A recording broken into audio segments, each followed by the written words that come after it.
Every M&A model looks perfect on day one, but the real test comes on day 80.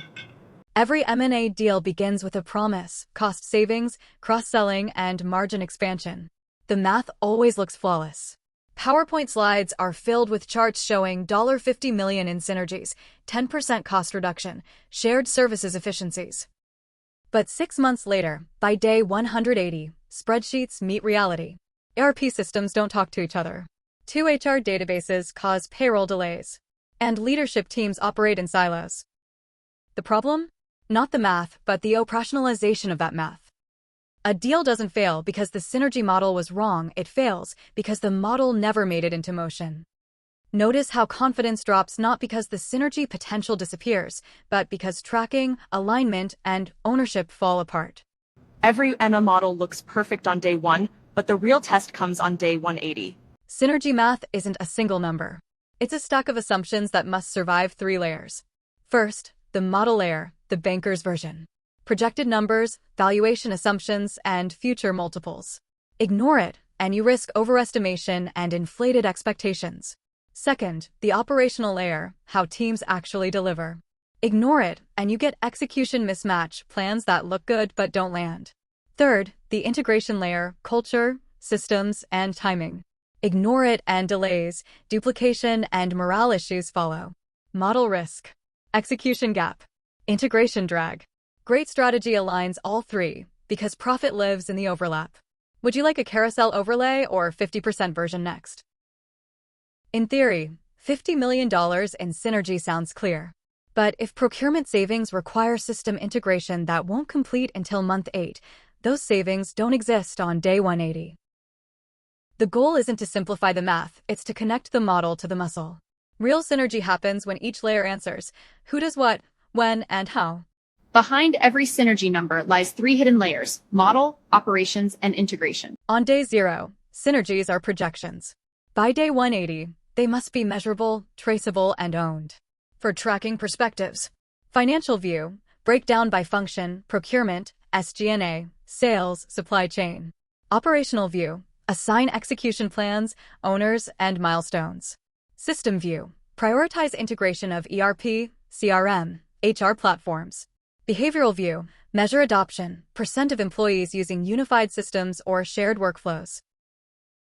Procurement synergy of $12 million should break down as $5 million from supplier consolidation, $4M from volume leverage, $3M from SKU rationalization.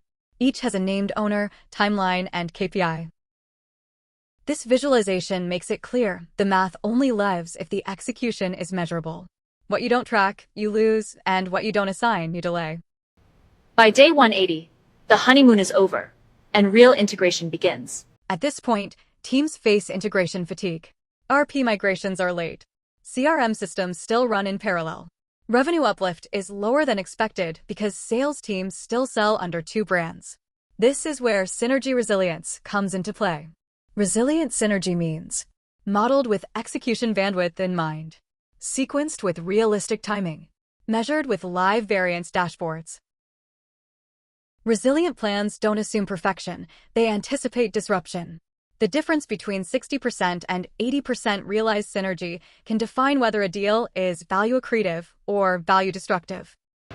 Winning integrations don't manage synergies, they govern them like mission control. Top-performing organizations set up a synergy control tower, a command center linking finance, operations, and integration. Core functions. Track progress, plan versus actual, quantify delay cost in dollars, flag red zones, and bottlenecks, report weekly to the Integration Steering Committee. Typical dashboard metrics. Percent synergy realized delay cost, dollar. Integration readiness index, 0 to 100%, cultural alignment score. This control tower bridges strategy and execution. It ensures leaders don't just talk about synergy, they see it, measure it, and act on it.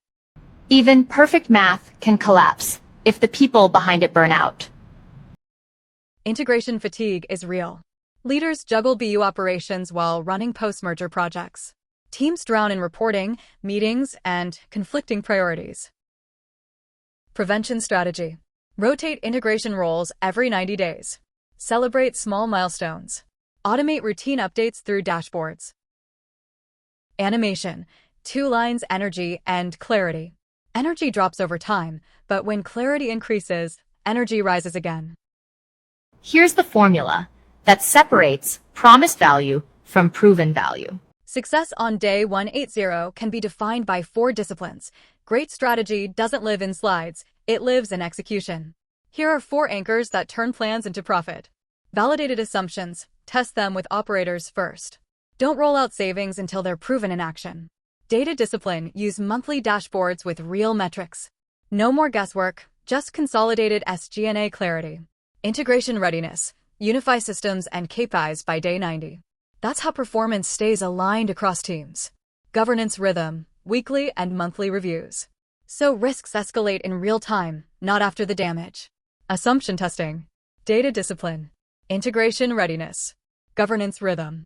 That's how execution becomes a competitive advantage. By day 180, a healthy integration should have achieved 70 to 75% of planned synergy while maintaining morale and culture stability. Every merger begins with numbers, but the winners are those who make the numbers real. Synergy math isn't about combining spreadsheets. It's about aligning money, people, and culture into one rhythm. By day 180, the excitement of deal signing fades and execution becomes the true differentiator. The organizations that endure are those who turn synergy from projection to practice. Winning the model is good, but winning the day 180 reality is greatness. Rethinking M&A success. Subscribe and join me.